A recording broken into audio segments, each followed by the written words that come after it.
Welcome to the G5 Hive and our next installment of our Worker Bee series, where we deep dive to the G5 college football landscape with the folks that know the teams the best. If you're watching us on YouTube, please hit that like and subscribe button. And if you're listening to us in podcast form, please rate and review.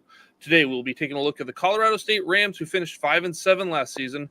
They wrapped up their 2024 spring practice with their spring game on April 20th. We have a special guest joining us today. He is a reporter who covers the Colorado State athletics for the Coloradoan. He is a Heisman voter. He is Kevin Lytle. Kevin can be found at Kevin_Lytle on X. Welcome to the show, Kevin. Thanks for having me. Super excited to talk, and it's starting to feel like we're getting close to the season, isn't it? Oh, my. I mean, it never really ended, especially with the portal stuff. But yeah, we're we're probably right around 80 days. No, 50. We're probably closer to 50 days till the start of games, practices, here at the end of July. Today we're recording on July 3rd, but it'll be it'd be the end of July. Guys start going to camp. Yeah, it's about there. All right. Well, can you tell us a little bit about yourself? What led you into journalism and covering Colorado State, and how long you've been covering the Rams? Yeah, so I'm from Colorado. Took a while to find the journalism realm in college, but finally did, and have loved it ever since. Started in Montana before working my way back to Colorado at the paper here, the Coloradoan, and covered a lot of different things here, from minor league hockey, high school sports, a variety of the CSU sports. And for the last, 5-6 years, I've been on the mainly Colorado State football and men's basketball beat with some other things, but those are the main focuses of my area. All right, well, let's get to the position where it all starts on offense, and that's the quarterback. Last season, we thought we'd see a lot more Clay Millen than we did.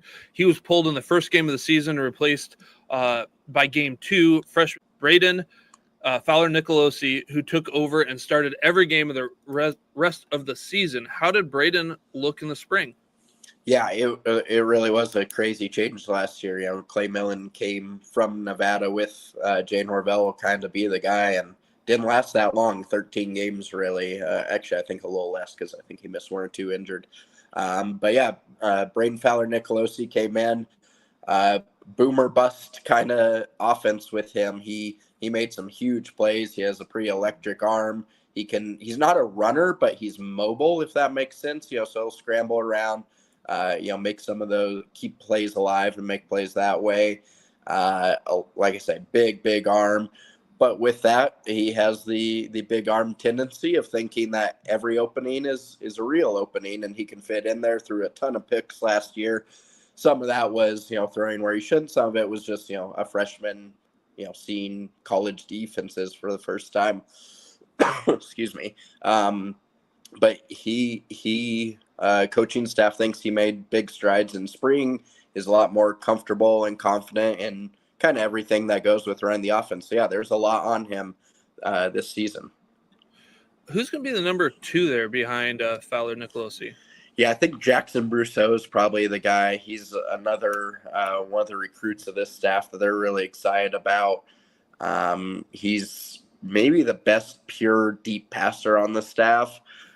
So yeah, I think it's probably him. Giles Pooler is your veteran guy that is almost a coach in the room, and then they do have a freshman that, I guess, is here now in the summer, Darius Curry, that they got over some pretty big schools. They're really excited about him, but I think Brousseau will be number 2.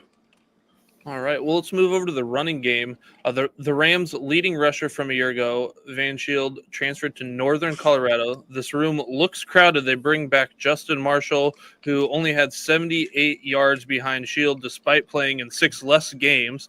They also brought back Avery Morrow, Kobe Johnson, Damian Henderson, and KJ Edwards. How did that room shape up in the spring? Yeah, it's a group that, Van Shield was a walk-on who ended up being the main guy last year, in part because of a lot of injuries.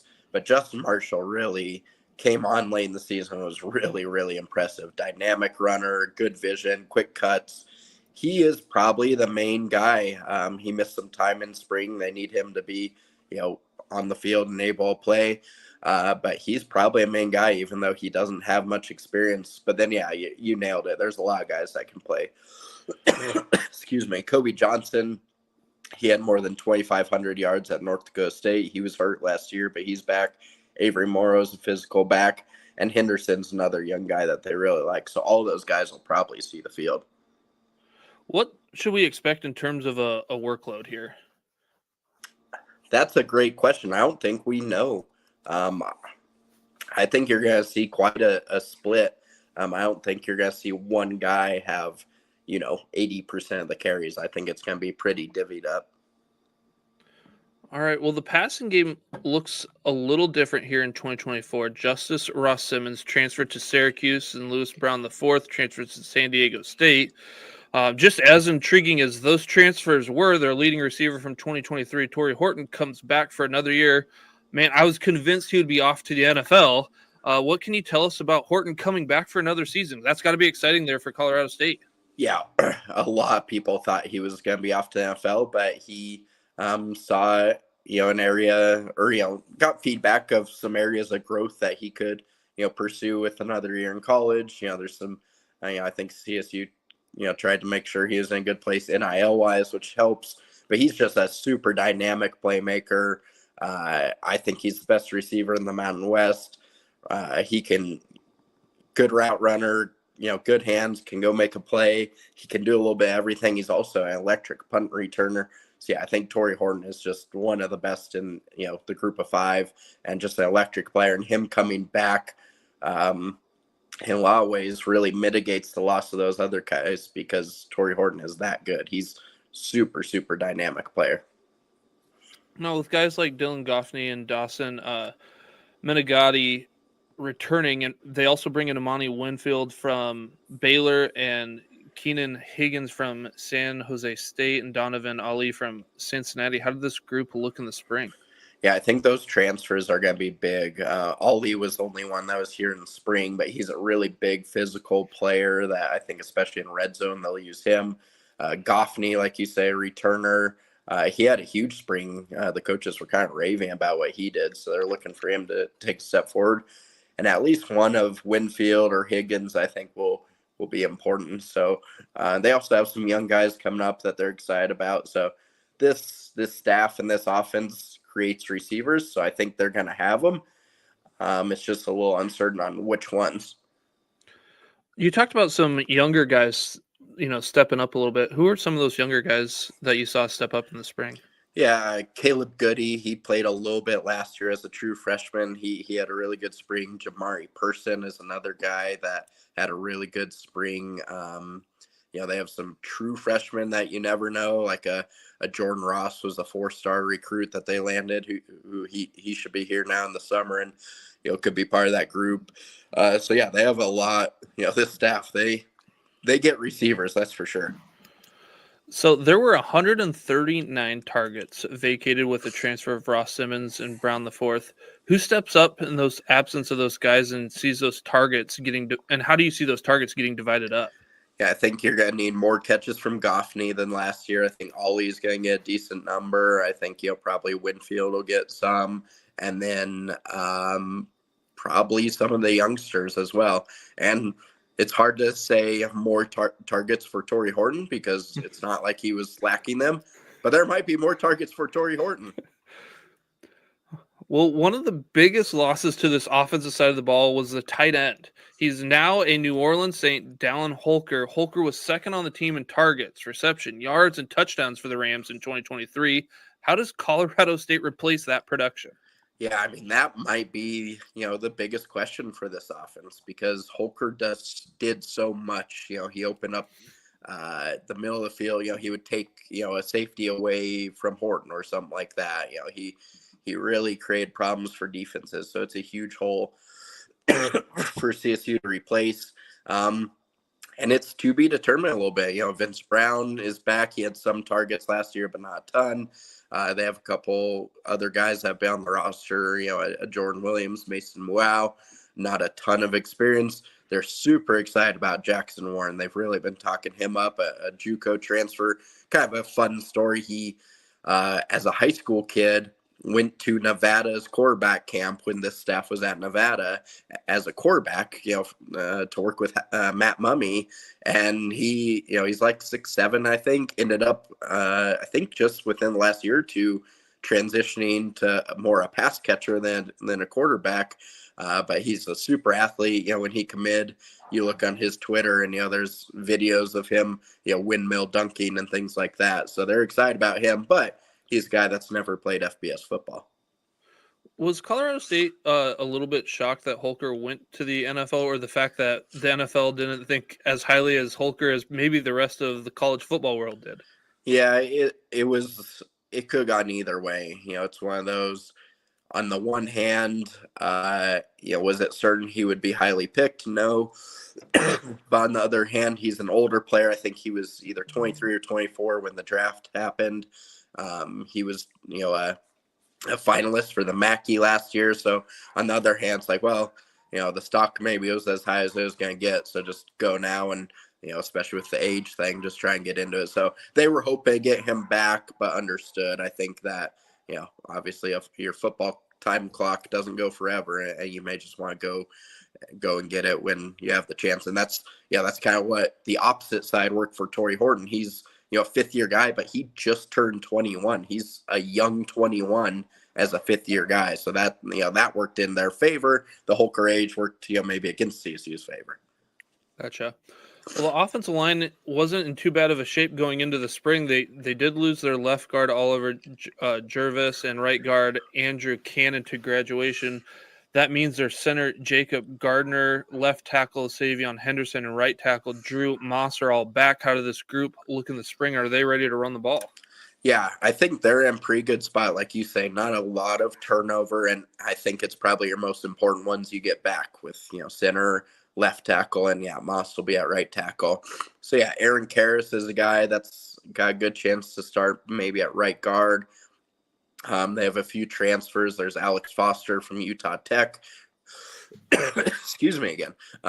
Who may slide in. Tanner Morley, a young guy they've been developing at left guard, could be in there as well. Big A, they call him. His name, I'm gonna have to learn to pronounce. It's a doozy to fit on a jersey. But they have a lot of guys that they've been recruiting really big offensive linemen, and over the last couple of years have had a chance to develop a few of them. So I think they're feeling fairly confident where they're at there depth wise. If you had to pick an offensive player to have a breakout type season in 2024, who would that be? That's a really good question and tough question. He's kind of a veteran player, but I might go Dylan Goffney. He's played a decent bit, but he's going to have really big chances in this offense. Awesome. Well, let's move over to the defensive side of the ball and talk about the guys up front on that defensive line. They lost their leader in sacks from a year ago, and Mohamed Kamara to the NFL, Tony Pierce Jr. and Matt Thomas to graduation. They also lost Grady Kelly to Florida State. Despite those losses, they have a pretty good core of guys coming back. How did that unit look in the spring? Yeah, they have a lot of guys, that's for sure. And they've added several transfers, one from Washington State, one from Utah State.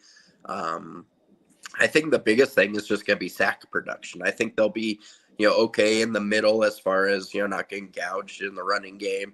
But are they going to be able to, really create problems for quarterbacks? So, Noor Gatkuth is a guy that flashed last year as a younger player. They need him to take a step forward. Mukende Wakalanji has played a decent bit, but never in a big role like he'll have now.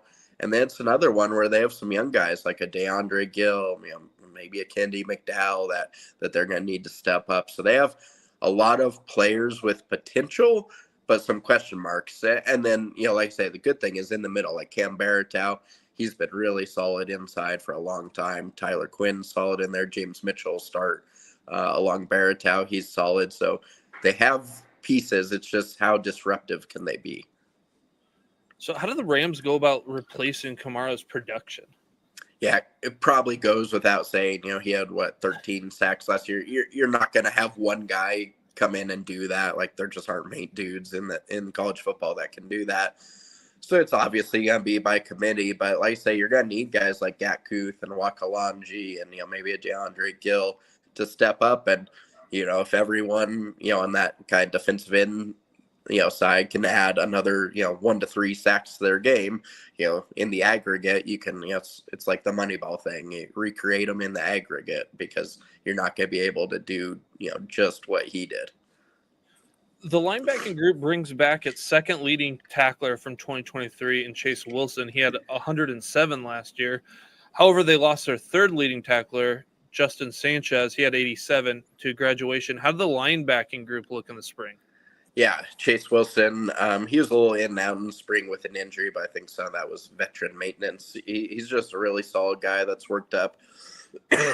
He's kind of the, leader, one of the leaders of the defense. He's going to be a very steady type of guy. I'm really excited about Boom Jock. He's going to start alongside Wilson. He has supreme physical abilities. He's 6'4", runs really, really well. He's your prototypical sideline to sideline ability. He's pretty new to the position. So he, as a true freshman last year, is really a crash course. He played a decent amount as a freshman, but he looks like he has every chance to be really, really good. And he's certainly going to see the field and, a lot to have that opportunity. Well, let's head over to the defensive backfield. They return a good amount of guys from 2023. This room is highlighted by the return of their leading tackler from 2023 and Jack Howell. How did that unit look in the spring? Yeah, it's kind of funny. The safeties are super set, basically. Jack Howell has been doing it for a long time, really solid. Henry Blackburn, likewise, been there for a long time, solid player. Even like an Aiden Hector at nickel, he was hurt last year, but he's back. So the safety position, looks really solid, whereas cornerback is probably a question mark because there's a lot of new guys in there. Now, you talk about the defense lost a couple of good ones in TJ Crandall, who transferred to West Virginia, and then Chigozie Anusawa graduated and signed as a UDFA with the Washington Commanders. How do you feel, or who do you feel is going to step up in their roles in 2024?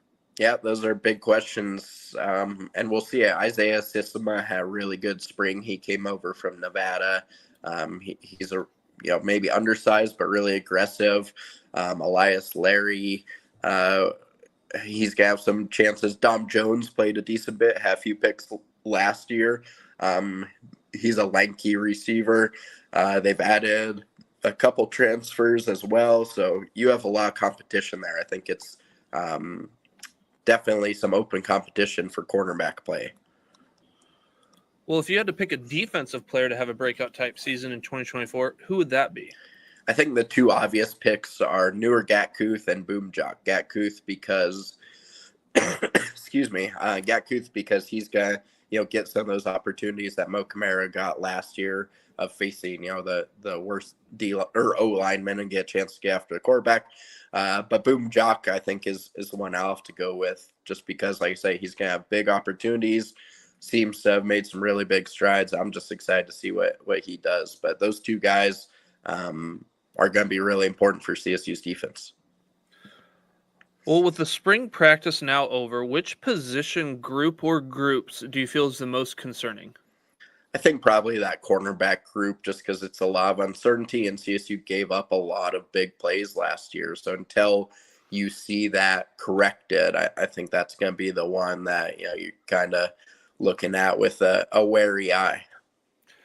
With the scholarship situation there at Colorado State, are they pretty much got everybody that they're going to have for the team, or is there anybody that they're looking to pick up, any position-wise that they're looking to pick up? Yeah, I think this should pretty much be the roster set for fall when we head into gameplay in late August. All right. Well, what would you say is the main strength of this team? I think it's probably got to be the passing game. It's a air raid offense, and if the passing game isn't your strength, then something's probably going wrong. So I think it's going to have to be that. When it comes to the recruitment of new players and the retention of existing player, how has NIL and the transfer portal impacted Colorado State? Yeah, I mean, like everyone, big impact, good and bad. There are a lot of these guys that we've listed as key players have been transfers into CSU. A number of them from Nevada coming with Jay Norvell when he got hired. So, there's the positive there if you're CSU.